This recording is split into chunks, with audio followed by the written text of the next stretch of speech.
हो गया। चलो हम आज क्लास 10th का देखेंगे। चैप्टर 1 रासायनिक अपक्रियाएं एवं समीकरण। तो इसमें देखो सबसे पहले रासायनिक अपक्रियाएं क्या होती हैं उसके बारे में पहले ही बता चुके हैं ना। रासायनिक अपक्रिया को इंग्लिश में क्या कहते हैं? Chemical reaction. ठीक, चलो कोई बताओ रासायनिक अपक्रिया किसे कहते हैं? सर ऐसे सर परिवर्तन सर जिनका निर्माण सर गुण वाले पदार्थ में होता है। चलो बैठ जाओ, ठीक है। ऐसे परिवर्तन जिसमें नए गुणों वाले पदार्थों का निर्माण होता है उसे हम रासायनिक अपक्रिया कहते हैं। ठीक, रासायनिक अपक्रिया का मतलब होता है कोई चीज़ चेंज होता है। ऐसे परिवर्तन जिसमें नए गुणों वाले पदार्थों का निर्माण होता है उसे हम रासायनिक अपक्रिया कहते हैं। ठीक, अब देखो जैसे मान लो एग्जाम्पल है HCl प्लस NaOH। ये देखो ये एसिड है, ये बेस है। ठीक, सोडियम हाइड्रोक्साइड, ये है हाइड्रोक्लोरिक अम्ल। अब इनसे मिलकर क्या बनता है? साल्ट NaCl नमक और H2O जल। ठीक, तो देखो यहाँ पे क्या हो रहा है? रासायनिक अपक्रिया हो रहा है। हम एसिड और बेस दोनों को आपस में मिला दिए तो इसमें अपक्रिया होकर क्या बन गया? साल्ट और जल। ठीक, वाटर। तो ये एक प्रकार का रासायनिक अपक्रिया है। अब देखो रासायनिक, रुको इसको क्यों मिटा दिए, HCl प्लस NaOH। देखो इसमें हम और क्या जाने थे कि इस पार्ट को हम कहते हैं अभिकारक पदार्थ, इधर क्या कहते हैं? उत्पाद पदार्थ। कोई बताओ अभिकारक पदार्थ किसे कहते हैं? अभिकारक पदार्थ कोई बोलो जल्दी।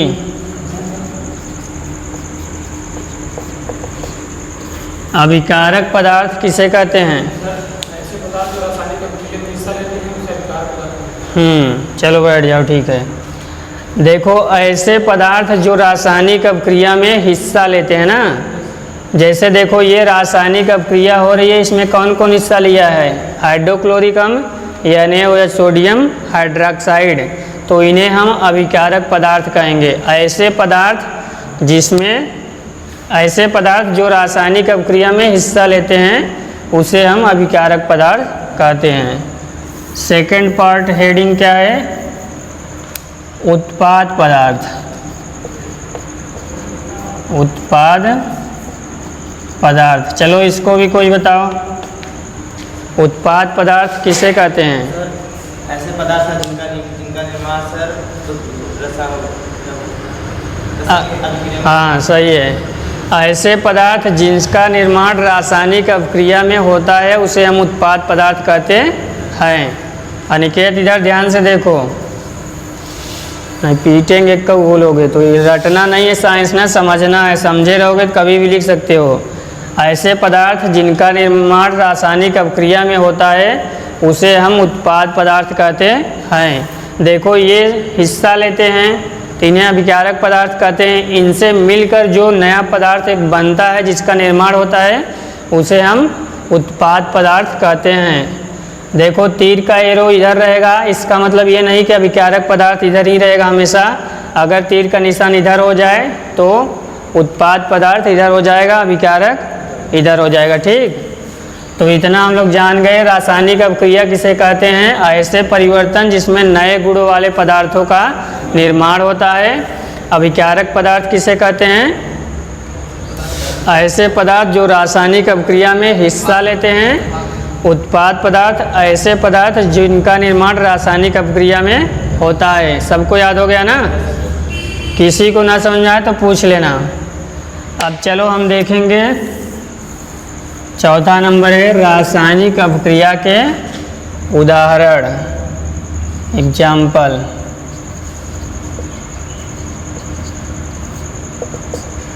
पहला क्या बताए थे? सबको याद होना चाहिए, ठीक, सब बोला करो साथ में। भोजन का पाचन। सेकंड बोलो, श्वसन। सबको याद होना चाहिए, सब साथ में बोला करो, ठीक। तीसरा है लोहे पर जंग लगना। लोहे पर, देखो इसमें दिख रहा है, चल रहा है ना कि कल की तरह बंद हो गया। लोहे पर जंग लगना। नेक्स्ट है मैग्नीशियम फीते का जलना।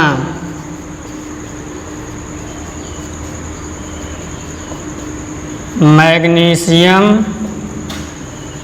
फीते का जलना। और नेक्स्ट है जो सब लोग यूज करते हो हमेशा, दही का। मान लो इनमें से तो ये भी तो करते हो ना, सब देखे हो, बस एक नहीं देखे हो ना, दही का बनना। इसमें से 4 आप लोग तो डेली देखे थे ही हो। दही का जमना था कि बनना? जमता है, बनना था। हाँ, दूध से दही का बनना था, बनना। चलो ठीक है।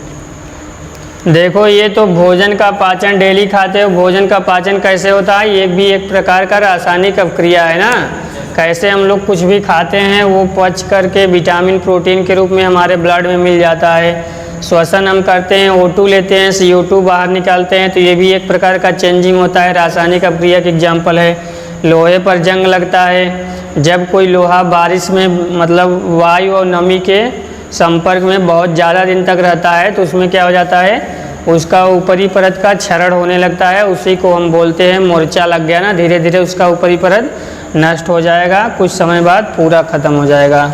मैग्नीशियम फीते का जलना, मैग्नीशियम फीता जलता है, ये आप लोग नहीं देखे हो। दही का बनना, दूध से दही कैसे बनता है? कौन सा एसिड पाया जाता है? कल बताए थे ना, लैक्टिक एसिड। देखो दूध से दही बनता है, उसमें लैक्टिक एसिड पाया जाता है। अगर आपसे कोई पूछेगा कि दही को किससे या दूध को मापते हैं तो लैक्टोमीटर से, ठीक। और इसमें कौन सा बैक्टीरिया पाया जाता है तो लैक्टोबैसिलस। दही में कौन सा एसिड पाया जाता है वो होता है लैक्टिक एसिड, लेकिन उसमें कौन सा बैक्टीरिया होता है वो लिख लेना, वो है लैक्टोबैसिलस। ये दही में बैक्टीरिया पाया जाता है जिसको आप लोग खाते हो, आप लोग बैक्टीरिया खाते हो। ये खाने वाला बैक्टीरिया है ना। ऐसे कुछ कुछ बैक्टीरिया हैं जिसको हम लोग खा जाते हैं, नहीं तो ये लोग हमको खा जाएंगे बाकी तो हम लोग को खा जाते हैं, हम लोग इनको खाते हैं। 2-3 है बैक्टीरिया। तो देखो लैक्टिक एसिड दही में पाया जाता है, और दही में बैक्टीरिया पूछेगा तो लैक्टोबैसिलस पाया जाता है। और किस यंत्र से नापा जाता है, किस डिवाइस से, तो उसको लिख लेना लैक्टोमीटर।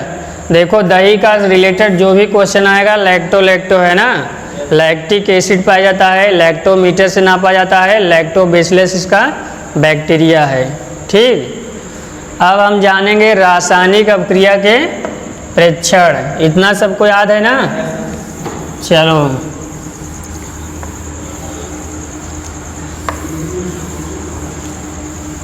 पेट का अम्ल किसे कहते हैं?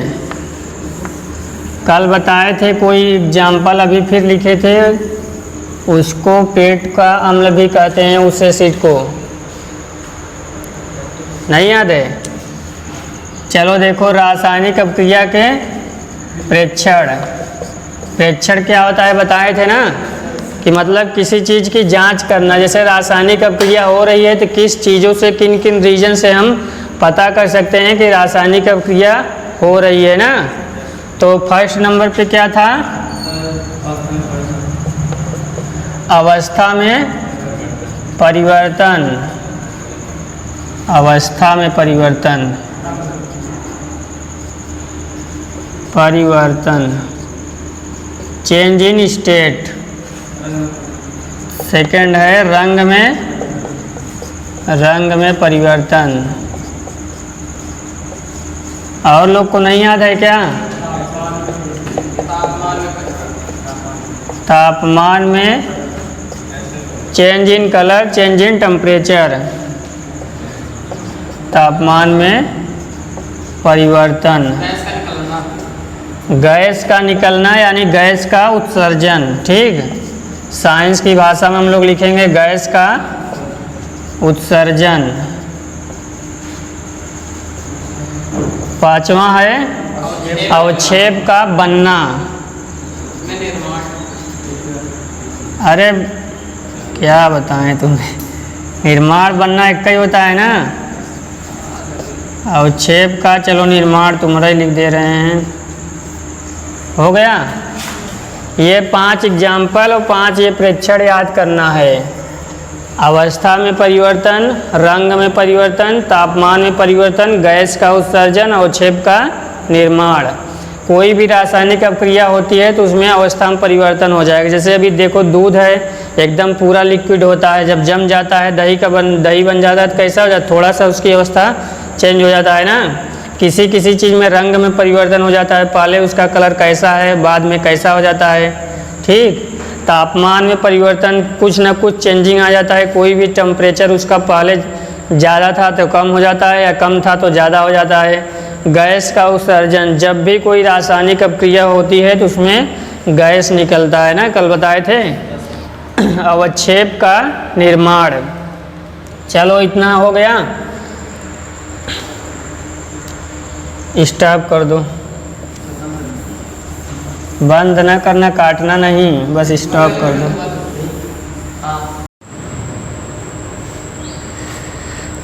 चलो देखो हम लोग देखेंगे रासायनिक समीकरण। देखो रासायनिक अभिक्रिया रासायनिक समीकरण द्वारा निरूपित की जाती है। जैसे रासायनिक जो अभिक्रिया है उसको हम दिखाने के लिए, शो करने के लिए रासायनिक समीकरण के रूप में निरूपित करते हैं। अब जैसे देखो कोई चीज़ हम इसको वाक्य में लिखते हैं तो बहुत बड़ा हो जाता है ना, शॉर्टकट में लिख दिया गया ये इसका फार्मूला एरो है, तो इससे हमको पता चल रहा है ये पदार्थ मिलकर ये अभिकारक पदार्थ हैं, ये निर्माण हो रहा है। तो शॉर्टकट में कोई जान सकता है, इसका मतलब होता है एरो का कि रासायनिक अभिक्रिया हो रही है।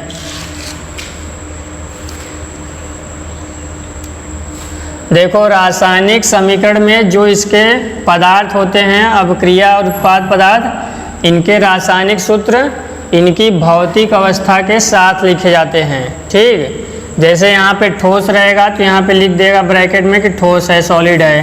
कोई गैस रहेगा तो लिखा रहेगा नीचे कि गैस है। ठीक, और लिक्विड रहेगा तो नीचे लिखा रहेगा लिक्विड। आप लोग के बुक में जो ऐसे दिया होता है थोड़ा थोड़ा एल सॉलिड, तो इसका मतलब समझ जाना ये ठोस है ना। जो भी रासायनिक समीकरण में सूत्र लिखे गए हैं वो उनकी अवस्था के साथ लिखा जाता है। मतलब सॉलिड है तो सॉलिड, गैस रहेगा तो गैस रहेगा, बाकी लिक्विड रहेगा तो लिक्विड। देखो एग्जाम्पल में किसी में लिखा होगा। और देखो रासायनिक अभिक्रिया में आवश्यक परिस्थितियां जैसे ताप, दाब आदि जो उत्प्रेरक होते हैं उसके तीर के ऊपर लिखे होते हैं ना, कल बताए थे ना। जैसे देखो कोई भी रासायनिक अभिक्रिया होती है, एक होता है उत्प्रेरक। उत्प्रेरक मतलब क्या करता है, जो रासायनिक अभिक्रिया को तेज या कम कर देता है। ठीक, तो इसमें जैसे मान लो कोई हम खाना ही बना रहे हैं, कल बताए थे ना। अब जैसे उसको जो मान लो खाना बन रहा है तो उसको हम जल्दी से या धीरे धीरे, बस इसी पे डिपेंड करता है टेम्परेचर पे ना।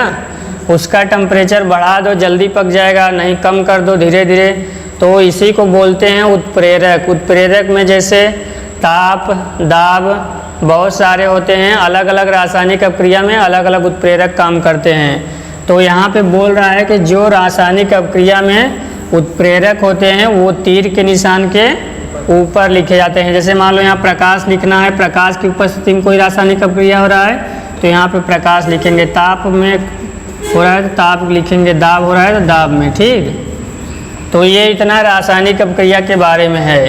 रासायनिक अभिक्रिया रासायनिक समीकरण द्वारा निरूपित की जाती है। ठीक, और रासायनिक अभिक्रिया के उनके सूत्र उनकी भौतिक अवस्था के साथ लिखे जाते हैं और रासायनिक अभिक्रिया में आवश्यक परिस्थितियाँ जैसे ताप, दाब, तीर के निशान के ऊपर लिखे जाते हैं। ठीक, नेक्स्ट हेडिंग क्या था? रासायनिक अभिक्रिया को संतुलित करना। चलो कोई बताओ इसमें से द्रव्यमान संरक्षण का नियम क्या होता है? कल बताए थे जी, बोलो। द्रव्यमान संरक्षण का नियम ना तो निर्माण होता है ना तो विनाश। रासायनिक अभिक्रिया को संतुलित करना, हाँ, द्रव्यमान का क्या होता है? न तो निर्माण नहीं। ठीक है, बैठ जाओ, सबको याद है? चलो जी पीछे बगल बताओ, जिसके बगल वाले बताओ। कौन बोला अभी? तुम बताओ। द्रव्यमान संरक्षण का नियम क्या है?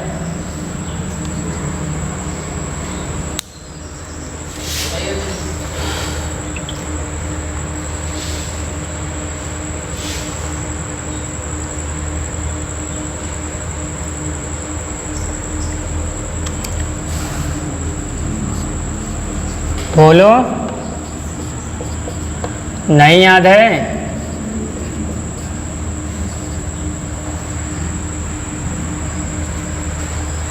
चलो अच्छा, बैठ जाओ।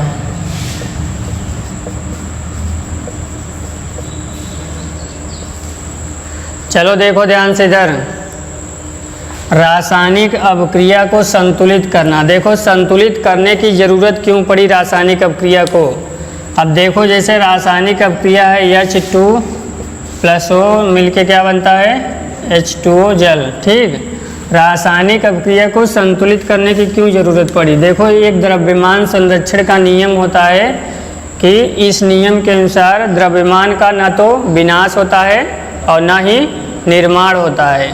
वो सिर्फ क्या होता है, एक स्टेट से दूसरे स्टेट में, यानी एक अवस्था से दूसरे अवस्था में चेंज हो जाता है ना, इसलिए कहते हैं इसका कभी विनाश नहीं होता और ना ये कभी उत्पन्न होता है। तो देखो जैसे मान लो, इसीलिए अब कोई रासायनिक अभिक्रिया हो रही है, अभिकारक पदार्थ से मिलकर उत्पाद पदार्थ बनता है। ठीक, तो जितना इधर है उतना इधर रहना चाहिए, किसके नियम के अनुसार? द्रव्यमान संरक्षण के अनुसार। अगर हमारा पदार्थ इतना था तो उसमें से नष्ट नहीं होता ना, तो उतना ही रहना चाहिए। इसलिए रासायनिक अभिक्रिया को संतुलित करने की ज़रूरत पड़ी। अगर इधर जितने उनके परमाणुओं की संख्या है उतना इधर भी होना चाहिए। इसी को हम बोलते हैं रासायनिक अभिक्रिया को संतुलन। तो इसमें देखो संतुलित देख लो है कि नहीं। देखो इसमें कितने लोग भाग लिए हैं? हाइड्रोजन और ऑक्सीजन। तो इधर गिन लो, हाइड्रोजन कितना है? 2, ऑक्सीजन कितना है? 1।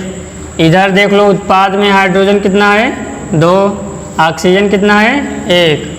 अगर दोनों तरफ इनके परमाणुओं की संख्या सेम रहेगी तो इसका मतलब ये रासायनिक अभिक्रिया संतुलित है। जो रासायनिक अभिक्रिया संतुलित नहीं रहेगी उसे हम क्या करेंगे? संतुलित करेंगे। ठीक, ये मतलब होता है रासायनिक अभिक्रिया को संतुलित करना।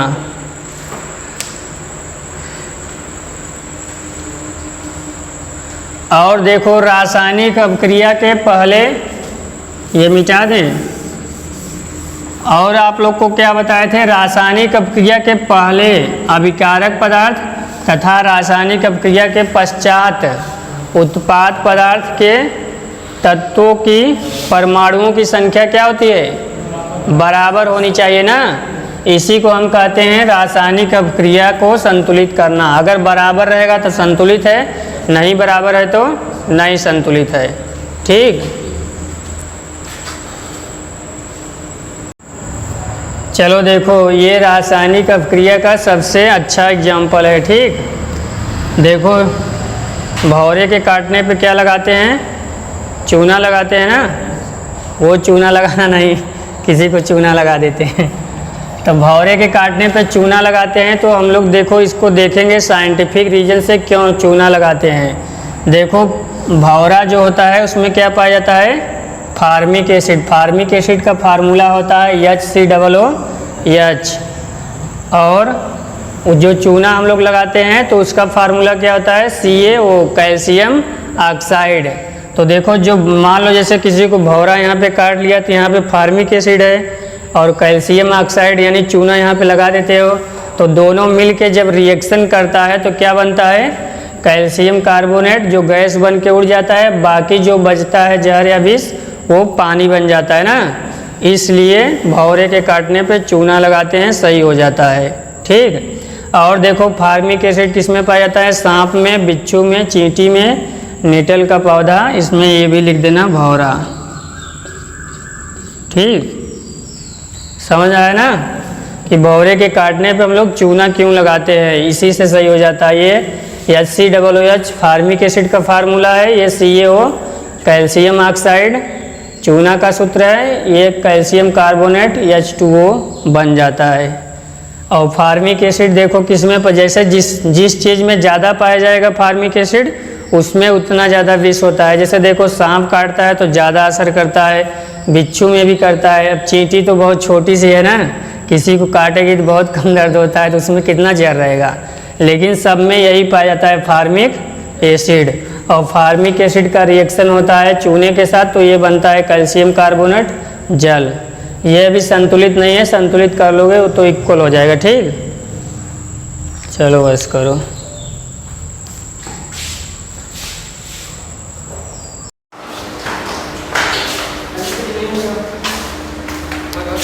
चलो हम रासायनिक अपक्रिया का सेकंड पार्ट में देखेंगे रासायनिक अपक्रिया कितने प्रकार की होती है। तो आप लोग हेडिंग लिख लो, रासायनिक अपक्रिया के प्रकार। रासायनिक अपक्रिया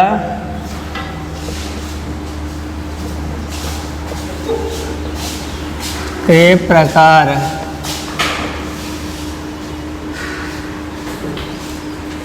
ठीक, रासायनिक अपक्रिया के प्रकार। हम लोग रासायनिक अपक्रिया को जान गए हैं, उसमें क्या होता है, अभिकारक पदार्थ, उत्पाद पदार्थ होता है, उसके बारे में जान लिए हैं। उसके बाद रासायनिक अपक्रिया के प्रेक्षण कौन कौन होता है बताओ जल्दी। रासायनिक अपक्रिया के कितने प्रेक्षण थे, 5। पहला अवस्था में परिवर्तन, रंग में परिवर्तन, तापमान में परिवर्तन और गैस का उत्सर्जन, अवक्षेप का निर्माण। ठीक, और बताओ रासायनिक अपक्रिया के एग्जाम्पल क्या था, उदाहरण, रासायनिक अपक्रिया के उदाहरण।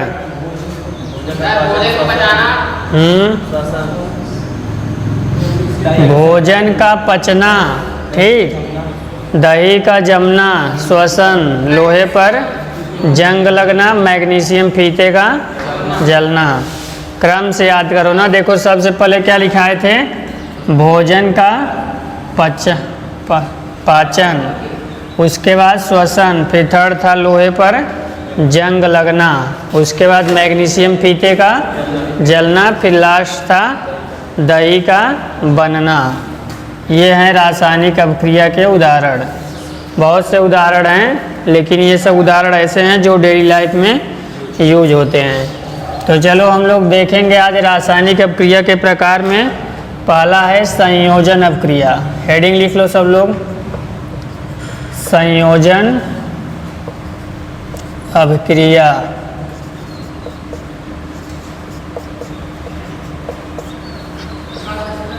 संयोजन अपक्रिया, इसको इंग्लिश में कहते हैं कॉम्बिनेशन रिएक्शन।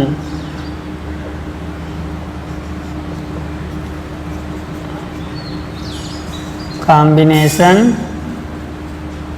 रिएक्शन। ठीक,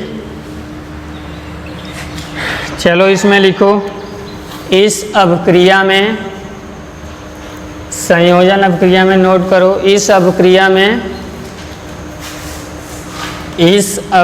में 2 या 2 से अधिक अभिकारक मिलकर इस अपक्रिया में दो या दो से अधिक अभिकारक मिलकर एक उत्पाद बनाते हैं। दो या दो से अधिक अभिकारक मिलकर एक उत्पाद बनाते हैं।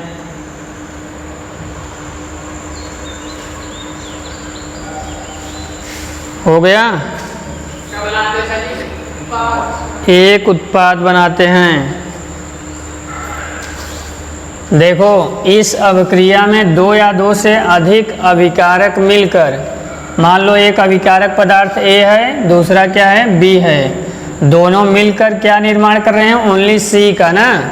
तो दो या दो से अधिक अभिकारक पदार्थ मिलकर एक उत्पाद का निर्माण करते हैं, उसे हम संयोजन अभिक्रिया कहते हैं। संयोजन का मतलब होता है जुड़ना। जैसे कोई चीज़ मिलकर जुड़ गया तो एक बन गया। मान लो एक ये आधा ईंट है ना, दोनों मिलकर एक बन गया, जुड़ गया, तो ये क्या हो गया? संयोजित हो गया। तो मान लो ये आधा ईंट था, इसे क्या हम कहेंगे? ये अलग अलग अभिकारक थे, दोनों मिलकर एक पूरा ईंट बन गया, प्रोडक्ट एक तैयार हो गया। ये क्या हो गया? संयोजन अभिक्रिया। उदाहरण में लिख लो, उदाहरण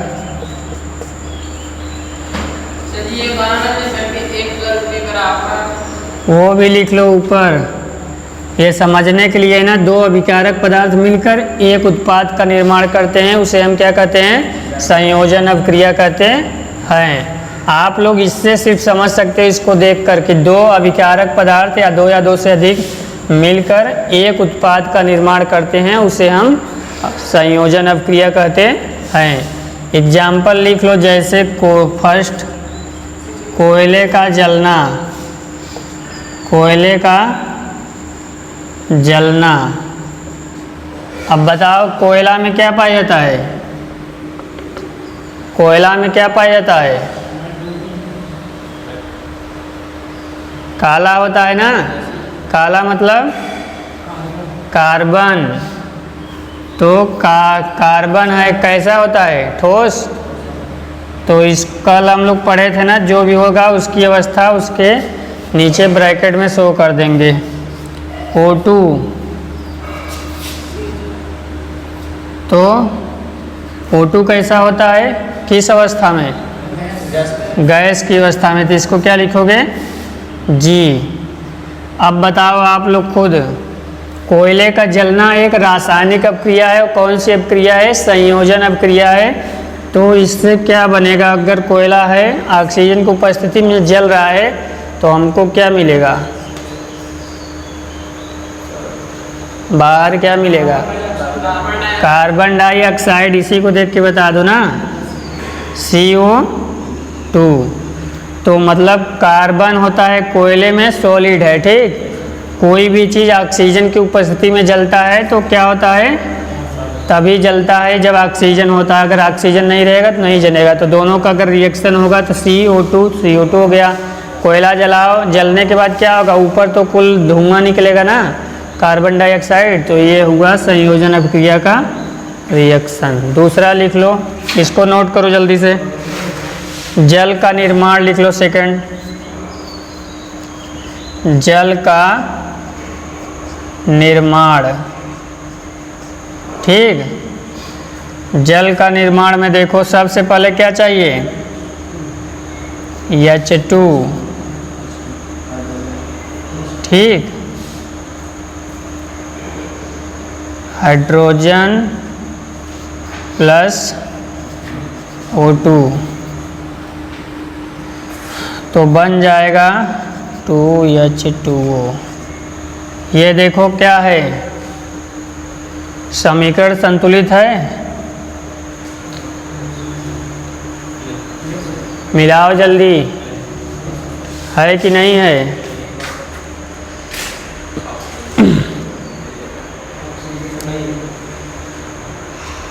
है। इसकी अवस्था लिख सकते हो आप लोग नीचे। यहाँ पे ये क्या है? गैस। ये भी क्या है? गैस। ये क्या है? बोलो। लिक्विड। जल अवस्था देखो तीन होती, इधर देखो ध्यान से। एक होती है सॉलिड, ठीक, एक होता है गैस और एक होता है लिक्विड। ये 3 स्टेट होती हैं, ठीक। इधर सॉलिड, गैस, लिक्विड, ये 3 स्टेट होती हैं। तो इसमें से जो भी रिएक्शन लिखोगे तो वो कौन सा है, इन्हीं तीनों में से होगा। तो हाइड्रोजन गैस है, ऑक्सीजन गैस है, जो बना जल वो क्या है, लिक्विड है, ठीक। एग्जाम्पल उतार लो। जल का निर्माण हो रहा है, देखो इक्वल है, कैसे, हाइड्रोजन कितना है 2, यहाँ आगे 2 लिखा है, 2 दूना 4, ऑक्सीजन कितना है 2।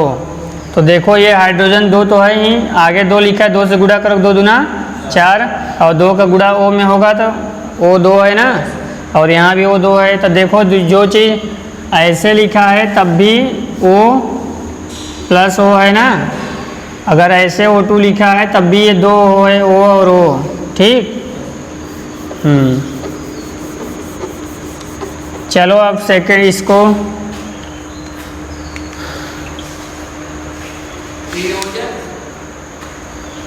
इतना समझ में आया कि नहीं। सेकेंड हेडिंग लिखो ऊष्माक्षेपी अपक्रिया। ऊष्माक्षेपी अपक्रिया कल पूछेंगे, इतना समझ के, ठीक, भूलना नहीं है। ऊष्माक्षेपी अपक्रिया,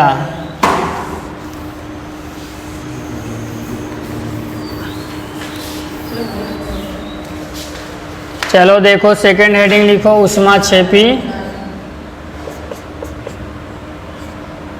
ऊष्मा रहेगा ना बड़ाऊ,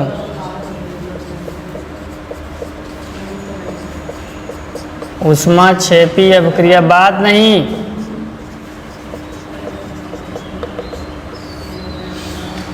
चलो लिखो ऊष्माक्षेपी अपक्रिया में जिन अपक्रियाओं में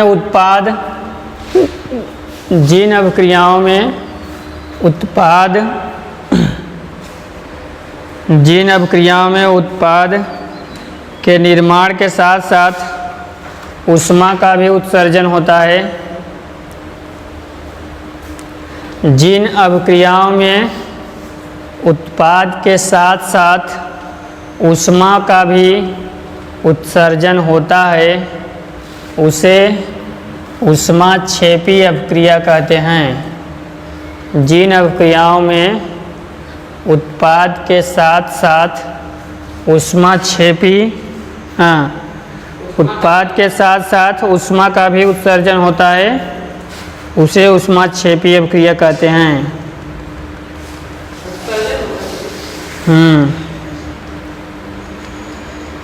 लिख लो, जैसे उदाहरण में लिख लो,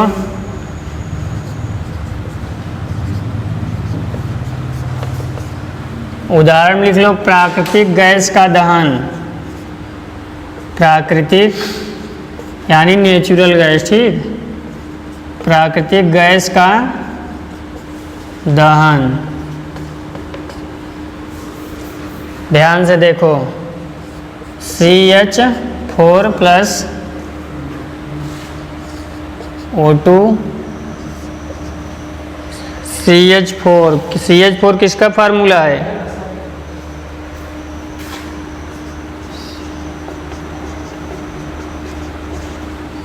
ध्यान से देखो, CH4 किसका फार्मूला है, मेथेन गैस का, ठीक। मेथेन को मार्स गैस भी कहते हैं। ये ऑक्सीजन है तो इनसे क्या बनता है, प्राकृतिक गैस का दहन। ये एक प्राकृतिक गैस ही है ना, जो मतलब प्राकृतिक रूप से हमें प्राप्त होती हैं उसे हम नेचुरल या प्राकृतिक गैस कहते हैं। और कृत्रिम या आर्टिफिशियल जो हम लोग बनाते हैं ना वो होता है। तो ये CH4 मेथेन गैस है, ये सड़े गले पदार्थों में उत्पन्न होता है। तो देखो यहाँ पे इसका रिएक्शन हुआ तो C और O2 मिलके क्या बन गया, CO2, और यहाँ पे समीकरण संतुलित नहीं है क्या, 2O2। अब सही है ना। यहाँ पे देखो O2 है 2 बार, यहाँ पे भी वो 2 बार है, हो गया। H4 यहाँ पे है और यहाँ पे 2 दूना 4 हो गया, C सही है। अब समीकरण बैलेंस है ना। तो प्राकृतिक गैस यानी मेथेन गैस है, इसकी उपस्थिति में जल रहा है तो यहाँ पे बन गया कार्बन डाइऑक्साइड और जल। वैसे देखो ये जो एलपीजी गैस में तो ऐसे नहीं निकलता है, वो जलता है तो सिर्फ देखो जो गैस होगा वो ख़त्म हो जाएगा ना, उस जो ठंड गर्मी में देखोगे उसके ऊपर थोड़ा पानी लगा रहता है ना, गैस जलता रहता है, ठंडा ठंडा बूंद बूंद निकली रहती है। तो जो गर्मी होता है देखो उसमें हमेशा जल निकलता है गैस में से, लेकिन हम लोग को पता नहीं चलता, तो कभी कभी दिखता है। तो यहाँ पे देखो जो एलपीजी गैस है उसके जलने पे कार्बन डाइऑक्साइड नहीं निकलता है, लेकिन इसके जलने पे कार्बन डाइऑक्साइड निकलेगा और जल भी निकलेगा, ठीक। और ये जो गैस सब लोग खाना बनाते हैं वो होता है एलपीजी गैस, उसमें से जल निकलता है लेकिन पता नहीं चलता है, वाष्प के रूप में, ठीक। तो यही प्राकृतिक गैस जलेगा तो क्या निकलेगा, कार्बन डाइऑक्साइड और ये देखो ये भी खाना बनाने के लिए, जैसे देखो कभी कभी गोबर गैस प्लांट जानते हो, हाँ, तो उसमें देखो गोबर इकट्ठा कर देते हैं, वो भी एक प्लांट है, उससे भी पाइप लगा देते हैं, सीधा खाना बनाते हैं ना। तो गोबर में यही मार्स गैस पाई जाती है। मिटाएं?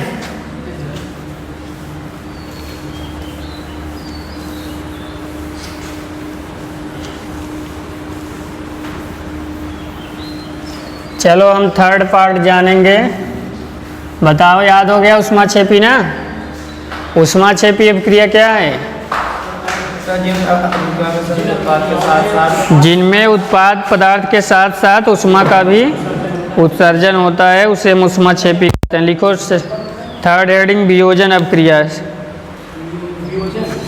हाँ, वियोजन अभिक्रिया।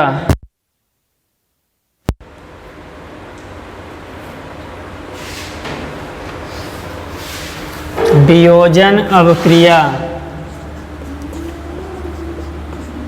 वियोजन अभिक्रिया,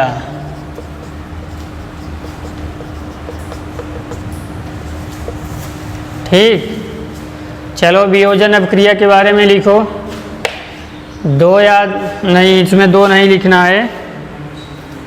इस अभिक्रिया में एकल अभिकारक टूटकर, इस अभिक्रिया में एकल अभिकारक टूटकर, इस अभिक्रिया में एकल अभिकारक टूटकर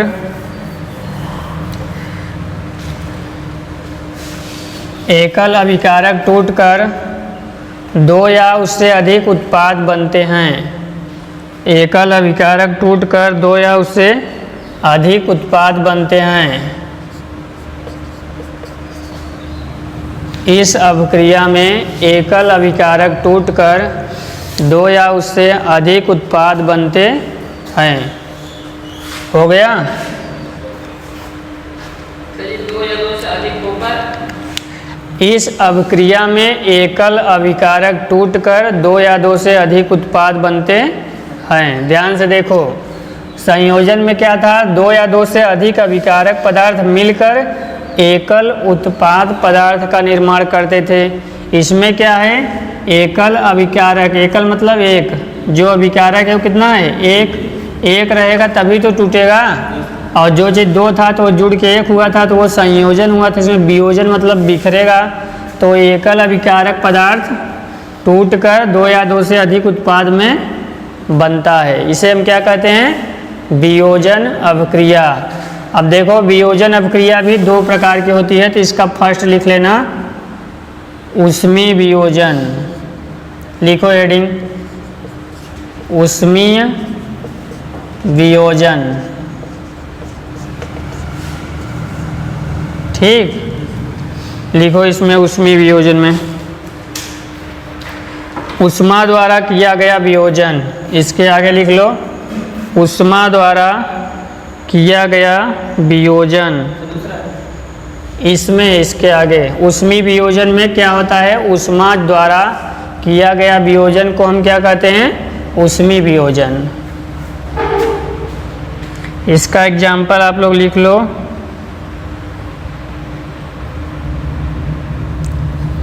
2FiSO4 +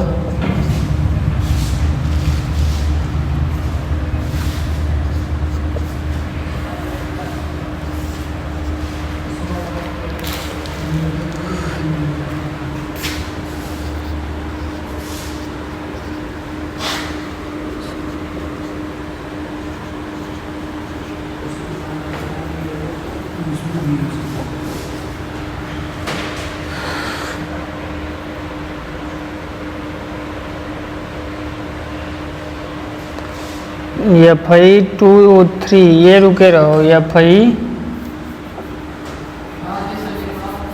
इधर वाला नहीं लिखना, फिर से लिख लेना। Fi2O3 प्लस ये कौन से अवस्था में है? सॉलिड है।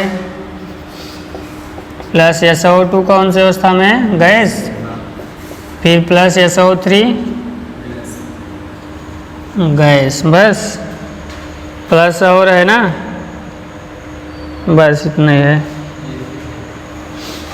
चलो इसको नीचे लिख लेना। इसे कहते हैं फेरस सल्फेट, इसे कहते हैं फेरिक ऑक्साइड।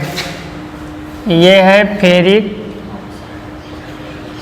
Ferric oxide. ये है फेरस सल्फेट,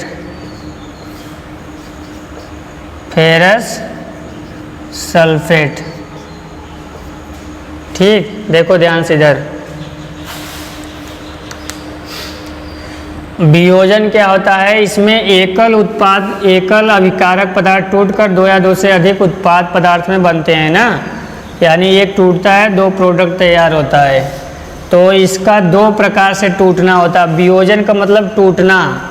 तो जैसे टूटने के हिसाब से इसको दो पार्ट में अलग अलग कर दिया गया। देखो जब भी कोई चीज़ टूटता है ना, तो उसमें कोई ना कोई कारण होता है। तो इसमें दो तरीके से टूटता है, एक है ऊष्मीय वियोजन, एक होता है वैद्युत वियोजन। किसी अभिक्रिया में ऊष्मा के द्वारा टूटता है, किसी अभिक्रिया में विद्युत के द्वारा टूटता है। जो विद्युत के द्वारा टूटेगा उसे हम विद्युत वियोजन बोलेंगे, और जो ऊष्मा के द्वारा अभिक्रिया टूटेगा वो क्या होगा? ऊष्मीय वियोजन। ठीक, तो इसमें क्या लिखे हो? इसमें वियोजन किसके द्वारा होता है? ऊष्मा द्वारा। बाकी इसकी कोई परिभाषा नहीं लिखना है, बस यही लिखना है कि ऊष्मा द्वारा। तो देखो ये है फेरस सल्फेट FeSO4। ये टूट के क्या बन गया? Ferric oxide plus sulphur dioxide, ये सल्फेट। तो इसमें देखो ध्यान से, FeSO4 था ना, और कितना बार था? 2 बार था। तो देख लो ये संतुलित है कि नहीं। यहाँ पे Fi है, हाँ सही है, Fi2 है। ठीक, O4 है यहाँ पे, और 4 दूना 8 हो है। ठीक, तो 3 2 5 और 3 8 हो गया। यस कितना है? 2। तो यस 2 संतुलित है ना, तो बैलेंस है। चलो सेकंड लिखो, विद्युत वियोजन। सेकंड हेडिंग लिख लो, विद्युत वियोजन। किसका पार्ट है? वियोजन अभिक्रिया का।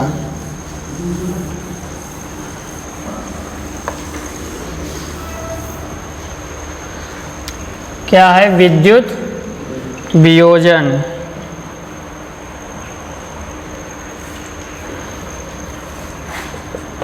वैद्युत वियोजन इसे कहते हैं, वैद्युत वियोजन।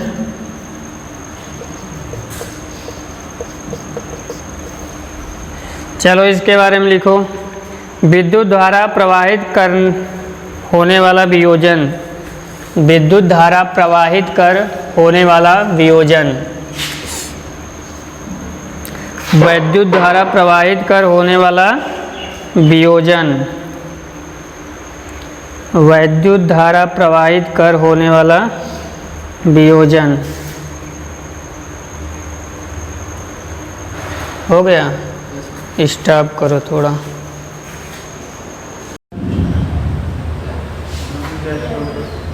चलो ध्यान से देखो, ये है वैद्युत वियोजन का एग्जाम्पल। इधर देखो ध्यान से, वैद्युत वियोजन में क्या होगा? जल का वियोजन होगा किसके द्वारा? विद्युत धारा के द्वारा। ठीक, जल का वियोजन विद्युत धारा के द्वारा होगा। तो जल का सूत्र क्या होता है? H2O। ये तो बैलेंस करने के लिए आगे 2 लगा है। ठीक, तो देखो यहाँ पे उत्प्रेरक का काम क्या कर रहा है? विद्युत धारा। देखो उत्प्रेरक वो होता है, जैसे आपको ही पढ़ रहे हो ना, आपको कोई मोटिवेट कर रहा है कि ऐसे पढ़ो, मतलब आपको कोई समझा रहा है तो और अच्छे से पढ़ोगे, तो मतलब जो आप काम कर रहे थे आपकी स्पीड बढ़ जाती है। ठीक, जैसे मान लो आप किसी को मार रहे हो तो कोई कह दिया और मार, थोड़ा सा और स्पीड बढ़ा देते हो ना, गुस्सा में और मारने लगते हो, तो वो जो कहा कि और मार, वो होता है, कहते हैं ना आग में घी डालने का काम कर दिया वो होता है उत्प्रेरक। तो विद्युत धारा यहाँ पे उत्प्रेरक का काम कर रहा है। उत्प्रेरक मतलब होता है जो रासायनिक अभिक्रिया को कम या तेज कर देता है, उसे हम उत्प्रेरक करते हैं। तो यहाँ पे विद्युत धारा एक उत्प्रेरक है। तो H2O क्या है, H2O से टूट रहा है हाइड्रोजन और ऑक्सीजन में। तो यहाँ से ध्यान से देखो, ये है प्लास्टिक मग, यहाँ पे ये हाइड्रोजन की ये दिखाया गया है, ये ऑक्सीजन दिखाया गया है, ये परख नली है आपका, और ये वाला जो बीच में है पट्टी छोटे छोटे, ये दोनों ग्रेफाइट रॉड हैं। ये आपका यहाँ से तार निकली है एनोड, ये है कैथोड, यहाँ पे बैटरी से ज्वाइन है, ये स्विच है। ठीक, देखो ध्यान से, कैथोड एनोड जानते हो ना, एनोड प्लस होता है, कैथोड माइनस होता है। तो ध्यान से देखो, जैसे यहाँ से बैटरी से ज्वाइन, यहाँ स्विच ऑन कर दोगे तो यहाँ से क्या होगा, करंट प्रवाहित होने लगेगा। ये तो इसमें देखो इतना जल भरा था, ठीक, तो इसमें से विघटन इसका होगा विद्युत धारा के द्वारा। तो इसमें जो जल था, जल में क्या होता है, हाइड्रोजन और ऑक्सीजन दोनों। तो इसमें क्या होगा, हाइड्रोजन इधर जा रहा है, देखो किस रॉड पे, एनोड से, और कैथोड से इधर जा रहा है कौन सा, हाइड्रोजन। पानी किधर लिखे हैं, हाँ ये देखो ऑक्सीजन है, ये हाइड्रोजन है। ठीक, तो ऑक्सीजन इधर विघटित होकर निकल रहा है और हाइड्रोजन इधर। तो इस H2O का विघटन हो गया, इसी को कहते हैं वियोजन। ठीक, कितना समझ में आ गया। चलो अब नेक्स्ट हेडिंग लिखो, प्रकाशीय वियोजन। इसको उतार लो, जो ना उतारा हो जल्दी से उतार लो। प्रकाशीय वियोजन,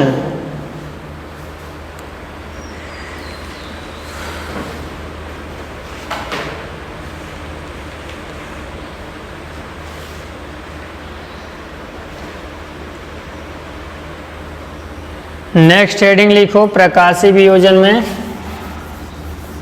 प्रकाशीय वियोजन सूर्य की उपस्थिति में होने वाला वियोजन।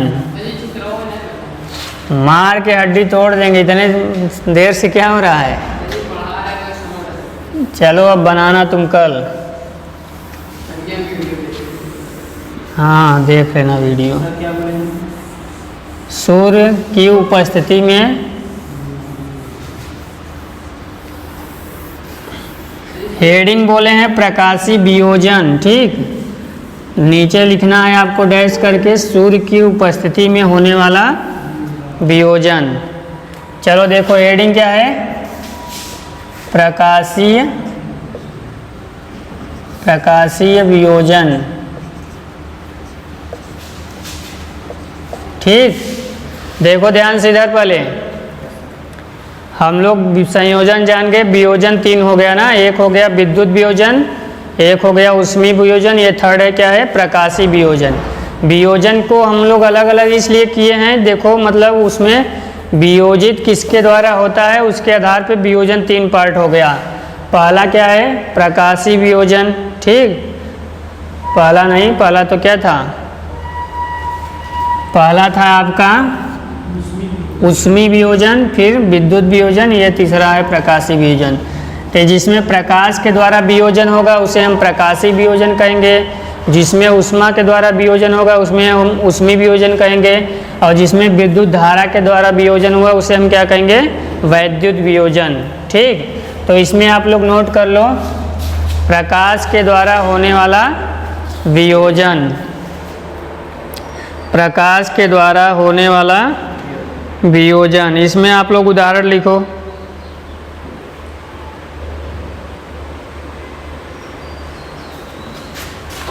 उदाहरण में लिख लो, उदाहरण,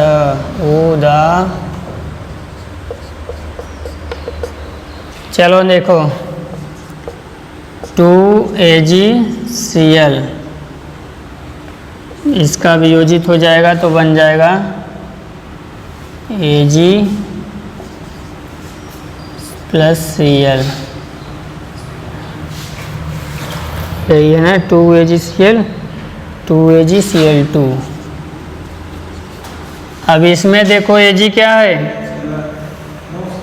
ठोस।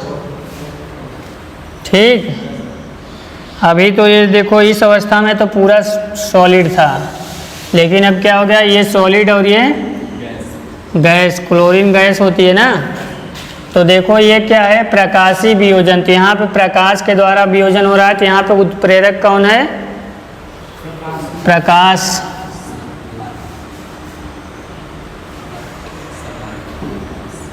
चलो इंग्लिश में लिख दे रहे हैं सनलाइट। सनलाइट यानी सूर्य का प्रकाश यहाँ पे क्या है, उत्प्रेरक का काम कर रहा है। इसको किसको तोड़ दिया, सिल्वर क्लोराइड को तोड़ दिया, सिल्वर और क्लोराइड में। ठीक, Ag से क्या होता है, सिल्वर, सिल्वर यानी चांदी। ये ठोस था, प्रकाश के द्वारा इसका वियोजन हो गया अलग अलग।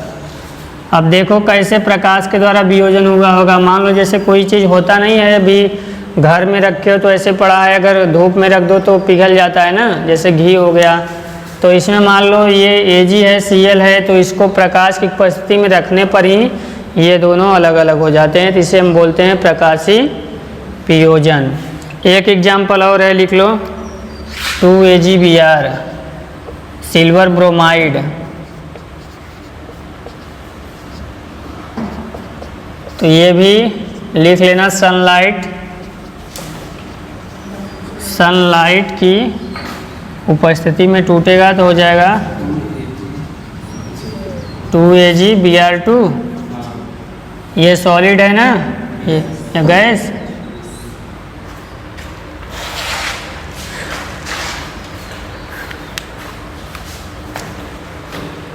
इसमें लिख लेना नीचे, इस अभिक्रिया का प्रयोग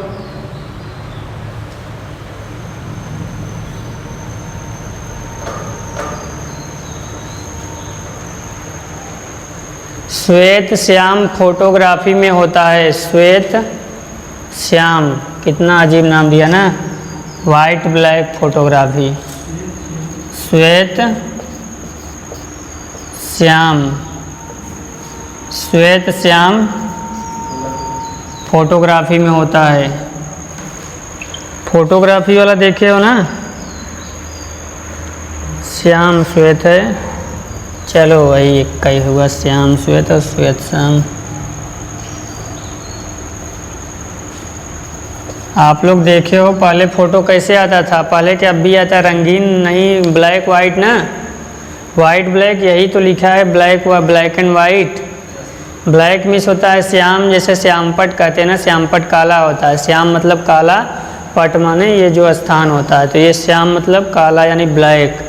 श्वेत मतलब सफ़ेद, जैसे कहते हैं श्वेत दुग्ध है, सफ़ेद दूध। हाँ, तो ये श्याम श्वेत जो है मतलब वाइट, ब्लैक एंड वाइट जो फोटोग्राफी होती है उसमें ये यूज होता है। इसमें देखो कभी कभी फ़ोटो बनाने वाले पानी होता है उसमें धोते हैं फ़ोटो ना। हाँ, तो वही होता है, ये वही यही स्याही होता है, अच्छा चढ़ता है, तो इसी का यूज फोटोग्राफी में होता है।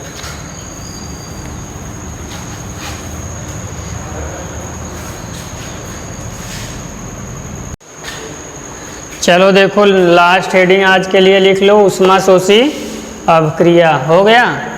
अभी हम लोग पढ़े थे ऊष्मा क्षेपी अभिक्रिया। देखो क्षेपण का मतलब होता है बाहर निकालना, शोषी मतलब अंदर अवशोषित करना ना। तो ये ऊष्माशोषी अभिक्रिया, इसमें लिख लो, जिन अभिक्रियाओं को तोड़ने के लिए, जिन अभिक्रियाओं को तोड़ने के लिए, जिन अभिक्रियाओं को तोड़ने के लिए ऊष्मा यानी हीट, प्रकाश, ऊष्मा प्रकाश या विद्युत,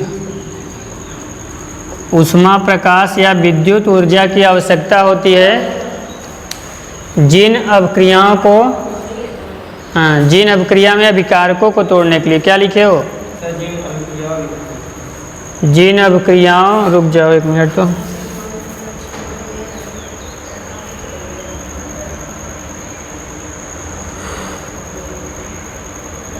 जिन अभिक्रियाओं में अभिकारकों को तोड़ने के लिए लिख लो, जल्दी नोट कर लो। जिन अभिक्रियाओं में अभिकारकों को तोड़ने के लिए ऊष्मा, प्रकाश या विद्युत की आवश्यकता होती है उसे ऊष्माशोषी अभिक्रिया कहते हैं।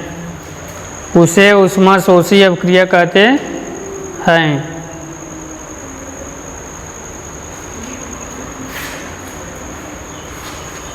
हो गया? चलो ध्यान से देखो अब।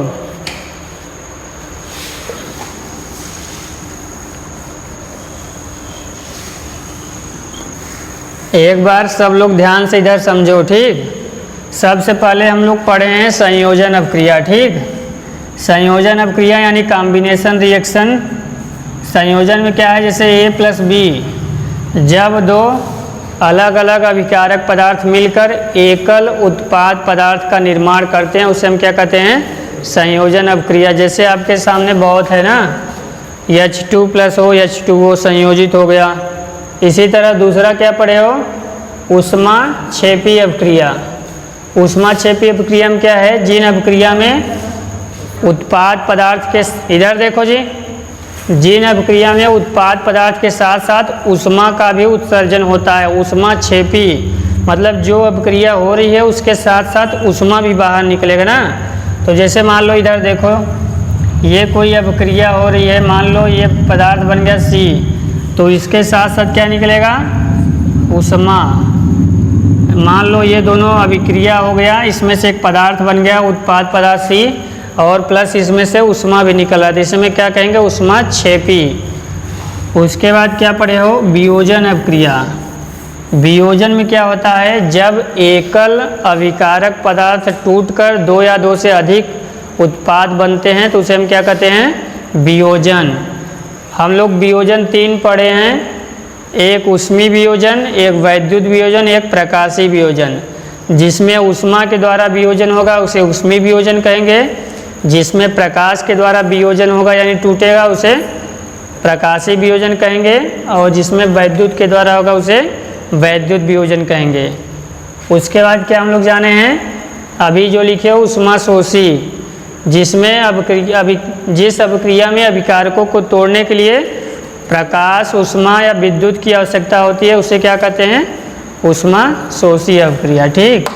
चलो अब हम लोग कल जानेंगे विस्थापन एवं द्विविस्थापन अभिक्रिया, उसके बाद संक्षारण है और उसके बाद विकृत गंधिता, बस तब चैप्टर समाप्त हो जाएगा, ठीक। उसके बाद लास्ट में बता देंगे कि समीकरण संतुलित कैसे किया जाता है, 8-9 एग्जाम्पल बता देंगे अगर कभी पूछता है, ठीक। चलो।